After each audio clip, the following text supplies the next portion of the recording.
Hello and welcome to the Short Gun Sportsman, a podcast about handgun hunting brought to you by Handgun Hunters International. My name is Ryan Hoover and I'm your host. I believe handgun hunting is the most rewarding way to hunt, and it's something I want to share with as many people as I can. If you are at all interested in getting your own game meat, I want to challenge you to a way of hunting that is good for both your spirit and your body, so you can become the confident, self-reliant person you were meant to be. Today I'm talking to Kristin Alberts, known online as the Wilderness Woman. Kristin is a neat lady with lots of experience in the field who undertook the challenge of handgun hunting a Cape buffalo last year successfully, and that's how she came to my attention. I since have become friends with Kristin through our mutual love of handgun hunting, and she has been an incredible resource just about all kinds of things, including the industry that she works in, the appeal of handgun hunting to ladies, and I am just really happy to have her voice in our community.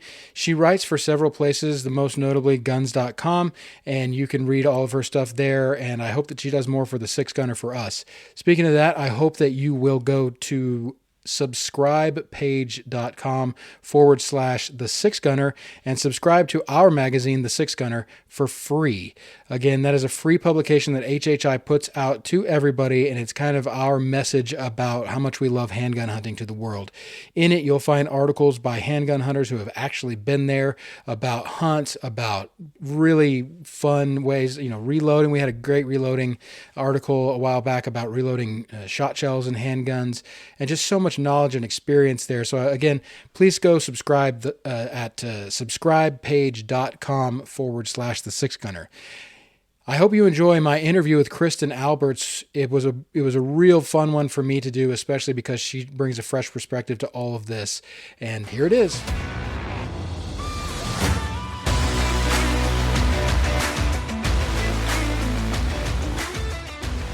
Kristin, thank you so much for being on the podcast with me today. Thank you so much for having me, Ryan. It's an honor. Oh, thank you for saying that. So you came to my attention, I guess, last year because you did something really cool, and that was set the challenge for yourself to hunt a Cape buffalo with a handgun, and then you followed through on that challenge and were successful, which I think is amazing. That's just so cool, and one of the reasons that I love this sport. Can you tell me I'd like to hear kind of the journey. I've read your article, and we published it in the Six Gunner, but I want to know kind of some of the backstory of how you got the idea for that and your journey for getting there. Absolutely, and thank you so much. It was a long journey to hunt Cape buffalo with a handgun. Africa had been a dream of mine since I was a kid, and reading all the great writers, Robert Rourke's and Capstick and Hemingway, and I was blessed to be able to go to Africa several times prior, hunting with rifles, obviously, and on one of those last safaris, there was another hunter in camp who I got to know very well who was hunting with a handgun, and I just thought, this is something I need to explore. This seems like a huge personal challenge, something outside of my comfort zone, and I need to give this a try. That's awesome. God bless those handgun hunters spreading the good word. So you found out you were on a hunt, and you found out it from another person in camp who was a handgun hunter. And so then you just started researching it. Where did you go from there when you got back to the States? I did. I had dabbled a bit in handgun hunting, and I'll start out by saying I'm an avid hunter and outdoors person. I love fishing and I love hunting. I grew up in a deer hunting family in the Midwest, so hunting is in my blood, I would say, but I didn't know any handgun hunters. So getting into firearms, obviously I work in the outdoor industry, and it's something I'm passionate about, and I started shooting and collecting more handguns. Doing things like squirrel hunting and prairie dog hunting with handguns. Mm-hmm. And it just it grew into bigger bores. And I think this is something we've talked about. There are so many wonderful people in the handgun hunting world, so welcoming and willing to offer tips and tricks and helping you get started. So that was definitely a big thing for me. Yeah, it's interesting you mentioned that. I've talked to some of the current greats of handgun hunting on this podcast, and the consensus is, these are my words, but the consensus is that small game hunting is the gateway to becoming a handgun hunter. I absolutely believe that. And it's not, something that I had planned on, but it's just the route that it takes. I think small game hunting is not intimidating. Anybody can do it. It's very accessible. You're not worried about recoil or anything like that. I think it's a great way to start. And I'm trying to introduce new shooters to it that way as well. But still, it's a long way from hunting squirrels to a Cape buffalo. One that most American, I'm sure you know this being in the industry, but far, far and away, the number one animal hunted with handguns is a white-tailed deer. And it's a pretty big gap between a whitetail and a Cape buffalo also. So what did you do? Oh, it is. Yeah. So what did you do as far as moving towards deciding what kind of handgun, what you needed to do as far as the handgun you were going to use and the preparation you had to undertake to commit to this venture? Sure, and that's a very good question. I researched a lot of guns. I handled a lot of different guns from people who are willing to share and let me try different platforms. And ultimately, through trade shows and friendships and things, I had already used Magnum Research BFRs in other capacities and other chamberings. So I knew this was the route I wanted to go for Cape buffalo. I felt confident in the reliability and the build of that gun. And then it comes down to which chambering do you want to use for something as big and deadly as Cape buffalo. And I went through a whole list of options. I considered 375 Winchester. I considered 460 Smith & Wesson. But I always like to do things a little bit differently, maybe out of the ordinary. I like historical rounds. I like the Old West. And I settled on the 4570 Government. But that wasn't your first foray into the field with 4570, correct? No, actually, one of my first safaris was using lever action 4570s.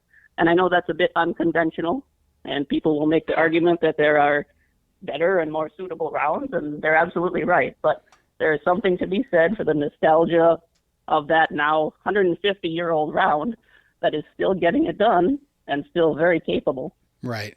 I don't think any dead Cape buffalo would make the argument between the rounds, though.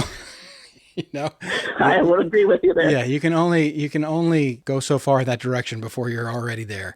And lever actions, I've told you this, lever actions, the unconventional is kind of one of the reasons we do this. We like the unconventional nature of what we do.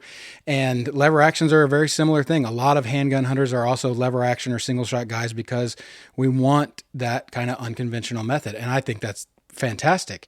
And I also want to be clear that, to me, a handgun hunter does not mean someone who only hunts with handguns. It means anybody who's interested in it and supports us and tries it and goes for it.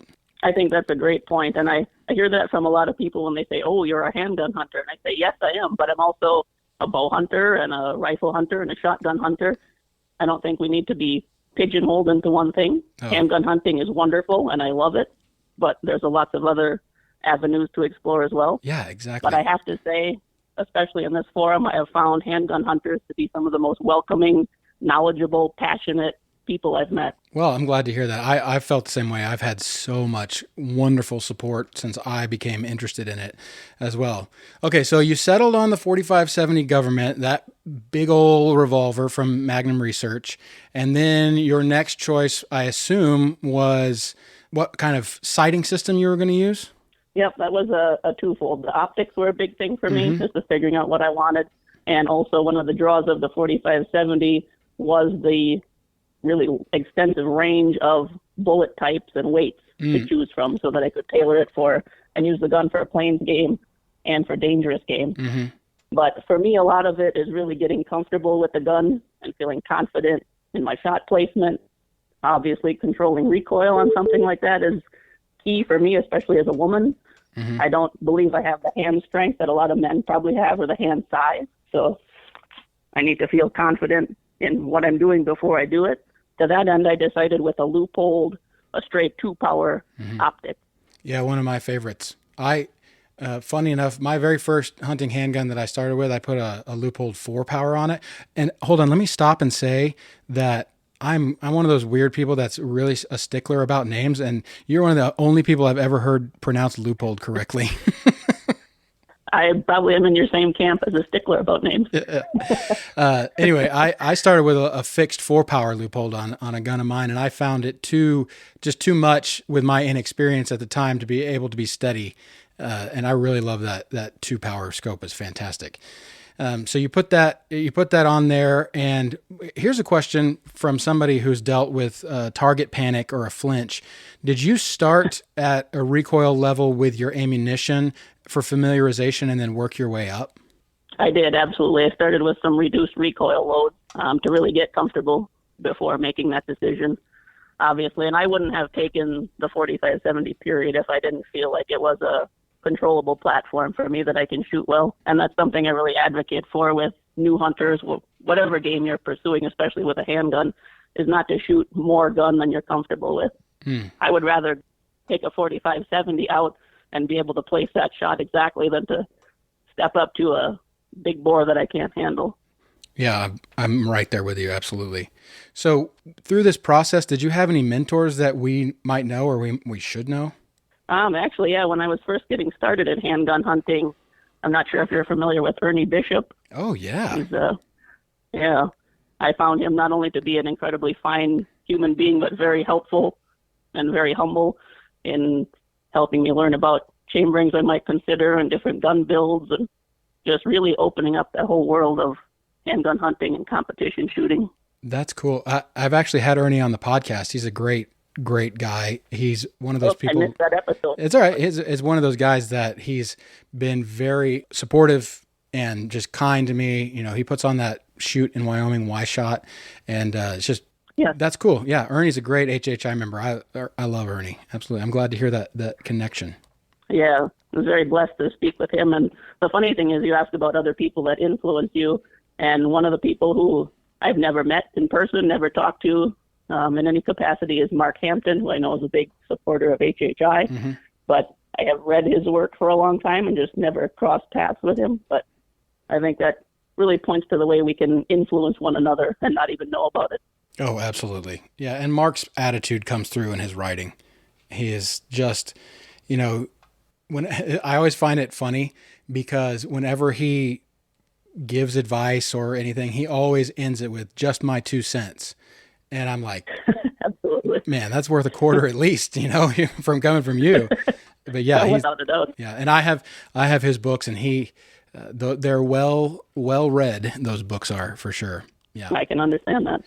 So I know that you do a lot in the industry with all kinds of different platforms, and you're a big advocate just for being in the woods and hunting in general. But now that you've had kind of one of the pinnacle handgun hunting experiences, do you have a list of what else you want to try and do with a handgun? You know, that's funny, Ryan. I don't really have a list per se. The Cape Buffalo was just such a huge personal accomplishment for me. And I was really blessed to be able to have the opportunity to do it. Mm-hmm. But honestly, I did some other hunting in Africa, took some other dangerous game and plains game with the handgun. Mm-hmm. I would love to return to Africa and plan to do that this year. But honestly, I've hunted whitetails, and I'd love to go out and do some more of that. I've never hunted elk or mule deer or lots of other American game with a handgun, so that's on my list. Well, that's cool. And you have a gun that can pretty much be tailored to any of those hunts.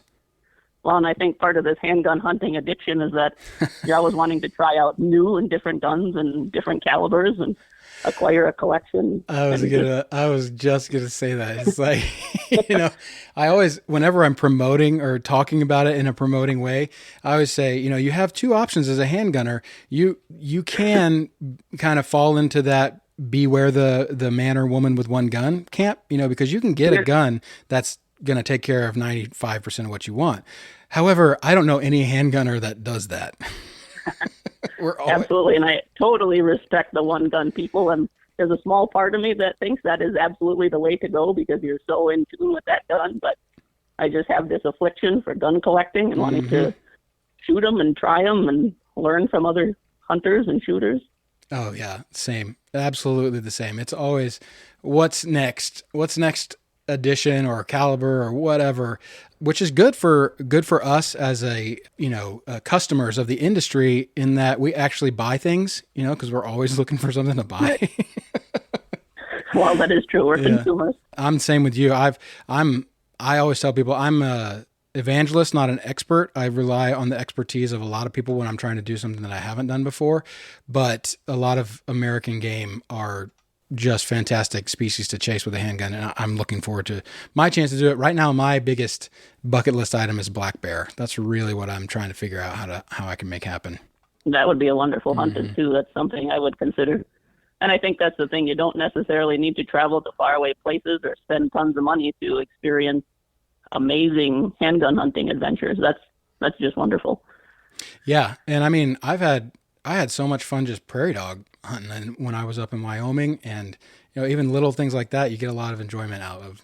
Absolutely.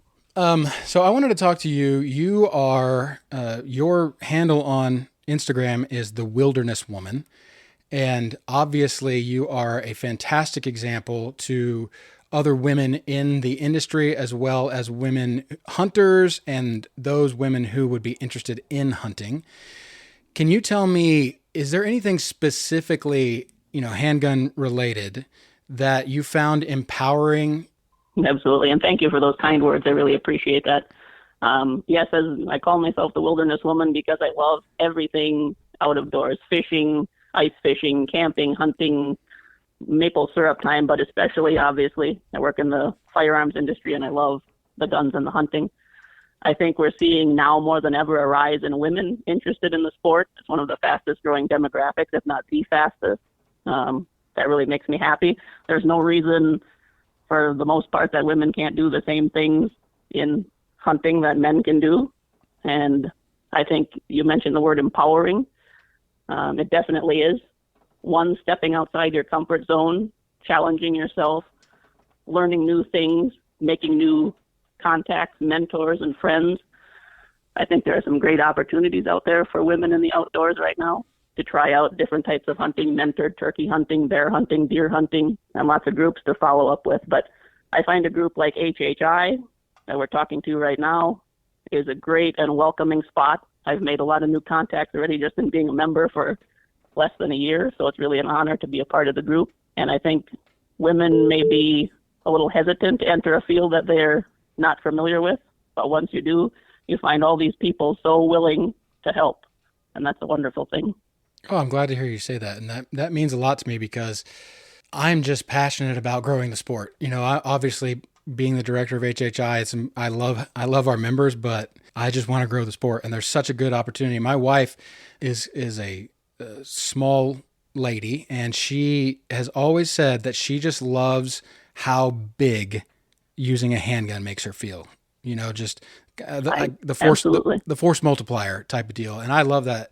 I love that about her. And I found, I was an instructor in the Navy, and I taught a lot of people how to shoot the guns that we had there. And I found, we've talked about this a little bit, ladies don't have the ego going into handgun or any kind of gun actually that men do. Men always are like, I feel like I should be good at this just because I'm a dude.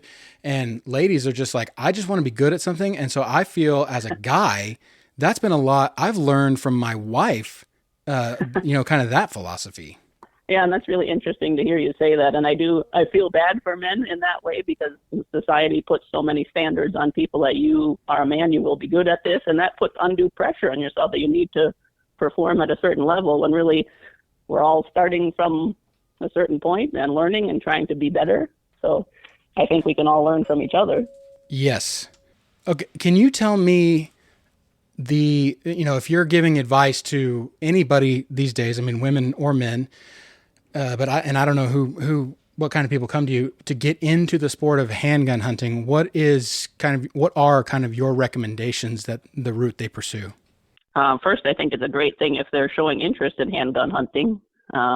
That's the first step. Even when I see people who maybe are not speaking specifically about handgun hunting, but they're passionate about hunting, I'll encourage them, if I'm out on the range, to stop out and try some different guns. If they're members of a gun club, to go out there and meet people and get your hands on different guns. I find certain guns fit my hands better than others. And if I feel comfortable with a gun, I'm more likely to feel confident and want to do more. And I think that's the same way for other people, especially for women getting into the sport. They may think that the guns are too big or too powerful or are not controllable, and that's really not the case at all. So is just to make people feel welcome, allow them to try different things, and just kind of point them in directions like HHI or certain hunting groups where they might be able to get started. I'm curious. I just thought of this because you're plugged in. Did you ever read Hunting for Handgunners by J.D. Jones and Larry Kelly? I have, yes. Yeah. So that, like that was written during the heyday, the golden era of handgun hunting, when just there was so much creative energy being applied to new cartridges and new ways of doing things, et cetera, et cetera. So we saw back then, the XP100 was still being produced. Thompson Center was still making the Contender, and the Encore was to come out fairly recently after that. We had crazy guns, the Merrill pistol, the Wildie, the AMP, the Automag, all that stuff. And then it kind of early 2000s, I think the last gasp of the big guys was the X-Frame, Smith & Wesson's X-Frame. Of course, you do have companies like BFR or Magnum Research with their BFR, Freedom Arms, a couple of really notable companies that are taking stock and trying to produce guns for us handgun hunters. Are there any other trends you see in the industry? Guns, gear, ammo, optics. Optics is a huge one. Just you see coming up? That's a good question. And I do want to definitely, you touched on that with J.D. Jones and the guys that came before us and really defined the generation and set up handgun hunting as a viable sport that we can still enjoy today. Mm-hmm. It's an incredible nod to what they did. As far as new trends, I love seeing what's out there now. I would also love to see a lot more companies catering to the handgun hunting market. I know we're a smaller demographic, but I've been a big fan of the Nosler, the Model 48, the Independence, and their custom handgun. Mm-hmm. It's a center grip, so it was something new for me when I first tried it, but I found it to be an incredibly accurate platform. That was where I think I first really realized that you can achieve rifle accuracy in a handgun. And so now I really like to look back at the old styles, the Remington XPs and some of the guns that came before. I like classic Smith & Wessons, and I know we touched on the gun collecting, so I'm going back to that. But in terms of new trends, I think we're definitely seeing the latest and greatest caliber craze kind of taking hold of everybody. And right, being in the industry, I can certainly fall into that. When manufacturers want new guns tested, they want to send you the 6.5 Creedmoors and all the latest fads. But I think it's definitely worth trying them all out and finding what works for us. But I find myself personally turning back to some of the old proven designs that I think can definitely still hold their own in the field. Yes, absolutely. We, those of us who have been doing this for a while, and I'm a reformed custom gun builder. So this was my business for 15 years, keeping up with all that stuff. It's kind of interesting if you know history like you do, that there really is no such thing as reinventing the wheel, just renaming the wheel. And absolutely, I'm glad that they're producing things for which we can find factory ammunition for. Specifically, I did a survey of our membership asking them what they wanted the industry to focus on producing, like what was the biggest gap for them. And their answer was optics. Now, we've gotten a lot of good bleed over on optics from the defensive handgun world with red dots and whatnot. But as far as long eye relief scopes are concerned, there's kind of a dearth right now. And, the Leupold really is kind of, they're not producing them really. I may think that they're even thinking about discontinuing their handgun line. I don't know for sure. That's just what I kind of heard through the grapevine. Also, there's a lot, Burris is doing it, but as far as good handgun scopes are concerned, a lot of handgun hunters are wishing that there were more options out there. Who do you think is the most likely? I don't want to pigeonhole you, but what do you think about that, and what trends have you seen in that area? Or do you think it's still kind of under the radar? No, I think that's a very good question, and something that I've been on recent hunts. I've put a lot of trust and faith in the Leupold brand, and so I've used their scopes and the red dots as well. But you are right. They're slowing down on production. I think it's getting more difficult to find them. I found some of my handgun hunting scopes to be older models at gun shows and things that you pick up on the secondary market. I've had good luck with Burris as a couple of handgun optic models. I think there are a few options out there, but I definitely would like to see more in that field. The other hunter that I mentioned, Jerry Natinka, who's been one of my mentors in the outdoor handgun hunting space, prefers red dot optics. Mm-hmm. And there are really very few if you want anything with any magnification and certain dot sizes. So I would agree that the optics area is definitely one that's lacking. Right. Yeah. We talked, actually, the one with the podcast episode with Ernie Bishop was about optics. And we talked about wanting smaller dots. Yes, absolutely. Yeah. That's been the main concern. Mm-hmm. But I feel like there are more options for those kinds of reflex or red dot sights even than there are for actual long eye relief scopes. And I on rifle caliber handguns, I usually use a rifle scope, but Mm-hmm. I've gotten more into, for instance, I've been using the Crimson Trace handgun scope, Sure. and finding a lot more use for that in the field where I am. And also I've gotten more competent, but I'm with you. I would like to see more options, if for nothing else than to kind of generate some competition for people to be putting really good glass turrets and all that stuff in their scopes. And I will rely Absolutely. on you. I will rely on you to be the one who braves the trade shows to get, to get. I will definitely do that. Yeah. And I think that's the thing that we're talking about today is really getting the word out there about Mm-hmm. not just HHI, but about handgun hunting. And the more we grow as a group and the more vocal we get as a demographic to say we're out here doing this, we're needing specialized equipment. There is a market for it. We are buying these things that hopefully, we gain steam and build this back up again. Right. That you just brought to mind a question, because we talk about this a lot, or some members talk about this a lot, about how we are kind of retreading some ground that's already been trodden before, as insofar as overcoming myths that you're like, I thought we already showed that wasn't true. What are some of the myths or questions you encounter when people find out that you're a handgun hunter that you kind of are like, well, yeah, J.D. Jones did that 45 years ago? I'm really surprised at the number of people that don't even consider handgun hunting. It hasn't entered their mind to take a handgun hunting.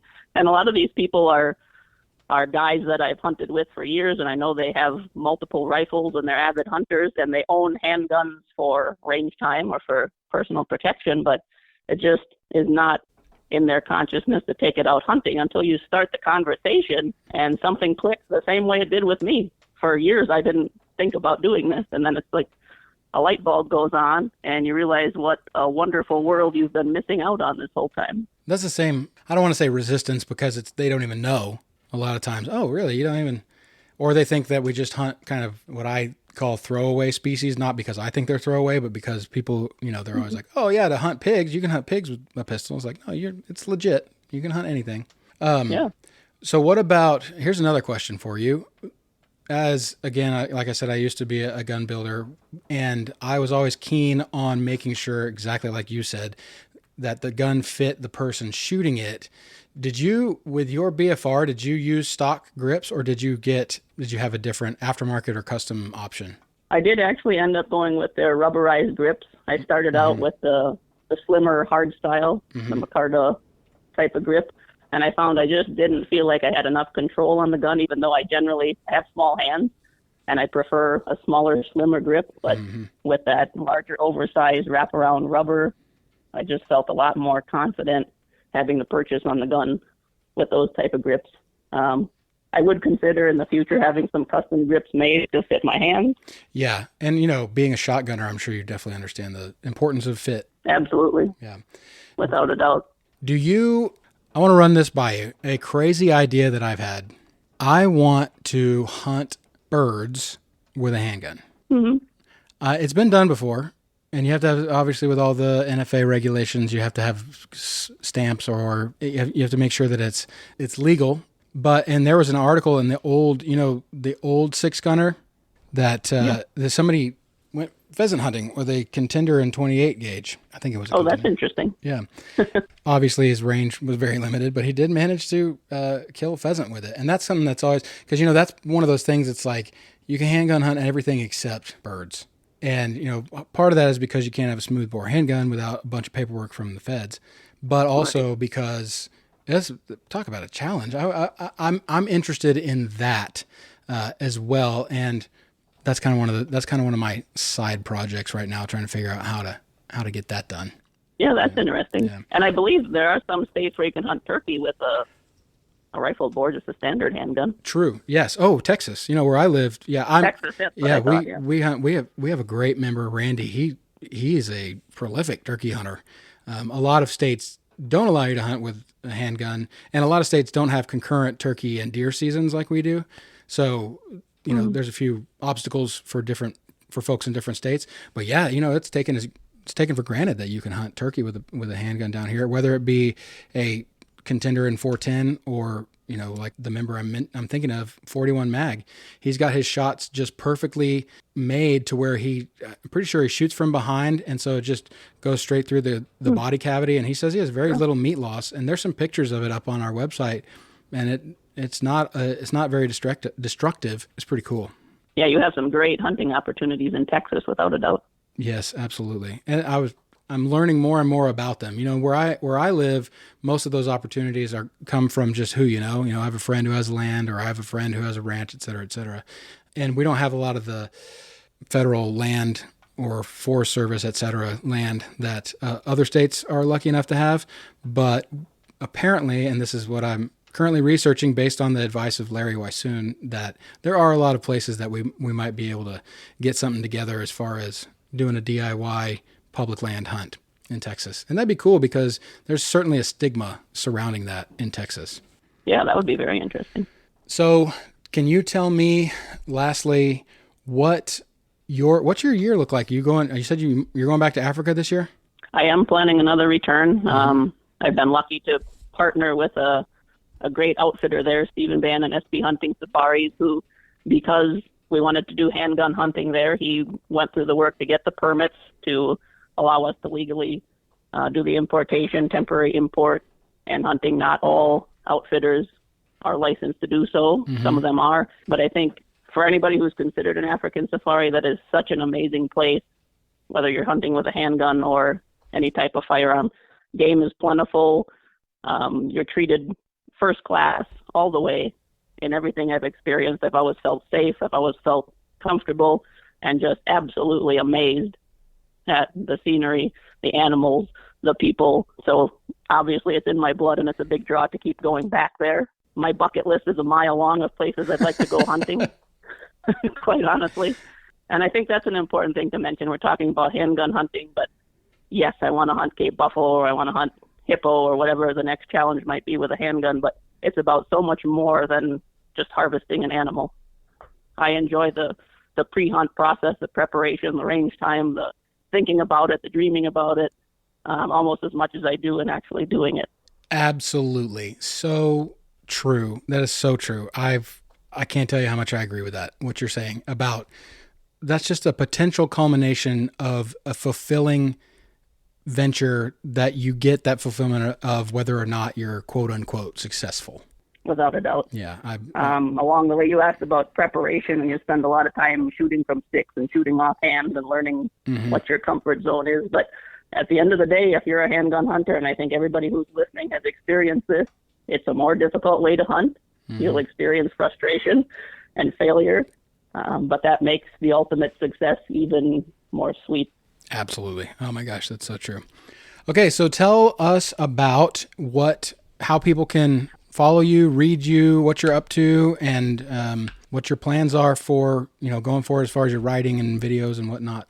Absolutely. So I do regular videos and articles with guns.com, usually reviewing new guns because that's what the market demands, but I still like to, whenever I have the opportunity, look at some classic guns and bring them to people. I write as well for Gun Digest Annual. I'm the shotgun editor there, and also do some rifle catalog writing, working into some other outlets where you'll see my work coming in magazines.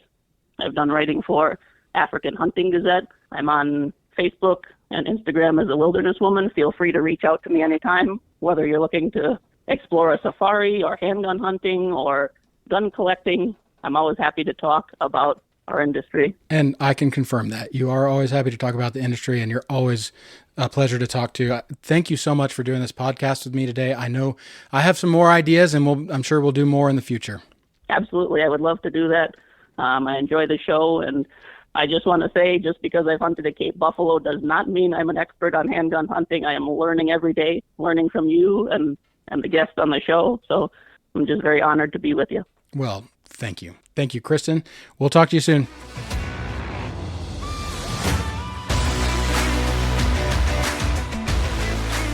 What a great conversation with Kristin Alberts. I really love chatting with her ever since we connected through social media after I found out about her handgun hunting the Cape buffalo. We've had a chance to have a couple of conversations, and I just really enjoy it. She is a great HHI member, and I love her writing, and I love her contribution to the six gunner, and there'll be more of that in the future, I'm sure. And keep your eye out on social media for @thewildernesswoman and all the things that she writes for. It's just a pleasure to talk to Kristin. Alrighty, I'll see you on the next one.